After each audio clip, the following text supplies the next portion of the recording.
வணக்கம். மணி 4:30 ஆச்சு. இன்றைக்கி நம்ம ஸ்டாலுக்கு தேவையான பொருள்லாம் மேக்ஸிமம் முடிஞ்சிருச்சு. நவதானியத்தில் ஒரு அடை தோசை போடுறேன். இன்றைக்கி கொஞ்சம் சீக்கிரம் ஸ்வேதா எந்திரிச்சிட்டனால ஒரு வீடியோவை போட்டுருவோம்னு வீடியோ எடுத்துக்கிட்டு இருக்குது. முடவாட்டுக்கால் கிழங்கு நம்ம பவுடராக நம்மக்கிட்ட கிடைக்கிது ப்ராடக்ட்டு. நான் கிழங்கவே வதக்கி அரைச்சி சூப்பு ரெடி பண்ணிவிட்டேன். இதை ஃபில்ட்ரு பண்ணி ஊற்றிடுவேன். வெந்ததுக்கப்புறம் நல்லா ஃபில்ட்ரு பண்ணி ஊற்றி வச்சுருவேன் கேனில். இதோட முடக்கத்தான் கீரையும் முருங்கைக்கீரையும் சூப் போடுறோம். இதோட சாலட் போட்டுக்கிட்டு இருக்கேன் நவதானியத்தில். அதனால் பாயில் பண்ணி வச்சுருக்கேன். அந்த பயர்லாம் அவிச்சு வச்சுட்டேன்.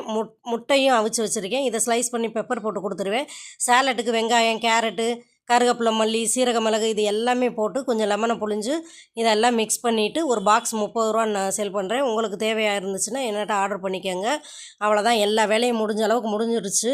அப்புறம் 5 அரிசி போட்டு ஒரு கஞ்சியும் ரெடி பண்ணிட்டேன். அதையும் அவ்வளோதான், எல்லாத்தையும் பேக் பண்ணிவிட்டு எடுத்து வச்சுட்டு ஸ்டாலுக்கு கொண்டு போய் சேர்க்குறது தான் எனக்கு ஒரு பெரிய டாஸ்க்காக இருக்குது. வண்டி ஓட்டி பழகியாச்சு. அதனால் எல்லாத்தையும் நான் வண்டியில் ஏற்றி கொண்டுட்டு போயிடுவேன். அவ்வளோதான். பாய் பாய்.